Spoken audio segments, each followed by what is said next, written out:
when you look at chronic obstructive pulmonary disease, there's two different illnesses that it encompasses, right? There's chronic bronchitis, and then there's emphysema. Now, emphysema is dead lung, and chronic bronchitis is really, the way that we define it is producing mucus for 3 out of 12 months for 2 years in a row. That is chronic bronchitis. But when you really think about it, it's actually inflammation of the pipes and mucus production of the pipes that are carrying air to the lung. So when you think about COPD in general, right, a lot of individuals will just throw out the term COPD and they won't think about if it's emphysema or if it's chronic bronchitis or if it's a mixture of both.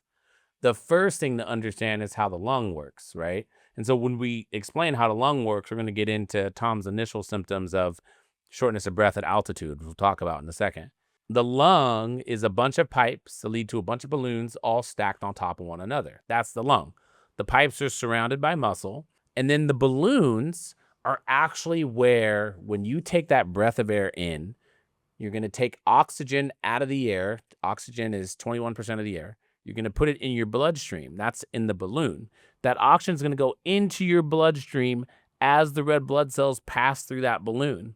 And the red blood cells pass through that balloon at a certain rate. And you guys don't think about that rate, but it's a very common rate. It's called the heart rate. The faster your heart rate is, the less time the red blood cell spends in that balloon to get the oxygen, right? So when your heart rate's going really fast, you might get a little short of breath. It's just because that red blood cell is not spending enough time in that balloon for you to get that oxygen, right? So if you look at COPD, dead lung is those balloons have popped. You just don't have it. That's emphysema, right? It's gone. Right. After the age of 35, everybody starts to lose some of their balloons. We lose about 35, 40 cc's of balloon every single year after the age of 35. So everybody's going to have some amount of emphysema as we get older. Chronic bronchitis is really secondary to smoking, right? And that's when he was saying at 19, he would smoke a cigarette and he was producing mucus and he was coughing. That's kind of like having an episode of bronchitis. Medicine is very black and white, right? And so we say, oh, well, you don't have chronic bronchitis unless you have productive cough for 3 out of 12 months for 2 years in a row. But in actuality, disease is very gray. So somebody might have those symptoms for just a year, and I might say they have chronic bronchitis. I don't care if it's not 2 years in a row. I really don't. So I think we have to understand that really what we're talking about with chronic bronchitis is that inflammation and that mucus production. And it sounds like, Tom, during your hospital stays where you had pneumonia, that's what you had. You had a lot of inflammation and mucus production, and that's what brought you in the hospital. Is that right? That's correct.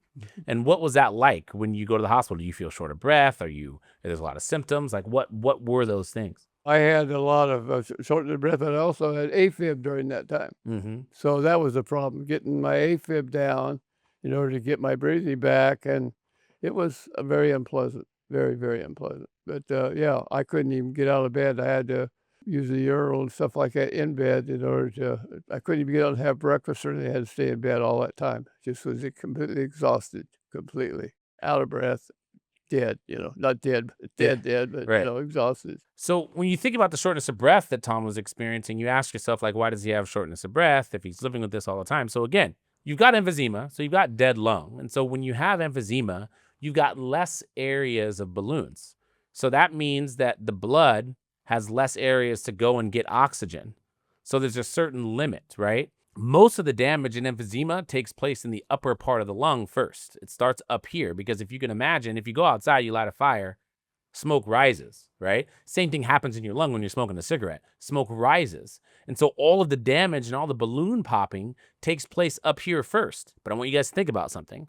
There's something called gravity. So where do you think most of the gas exchange and the blood flow goes? Well, the blood flow goes to the bottom. So this is why people don't really experience symptoms until 30, 40, 50 years down the line when they've been smoking for that long, because the blood flow hasn't reached the disease part of the lung. Now, when does blood flow actually reach that disease part of the lung? If you're calling on the lung to do more. So if you are going to walk up a flight of stairs, if you're going to go run a marathon, if you're going to go exercise, you're doing a couple of things. One, you're increasing your heart rate, which means that those red blood cells are spending less time in that balloon. And if you have less balloons, Obviously, you're going to be short of breath for two reasons, right? Because you're spending less time in that balloon and you don't have a lot of balloons to get that oxygen. And then the other thing that actually happens is because of that heart rate rise, your body knows, man, I need to go recruit some more lung.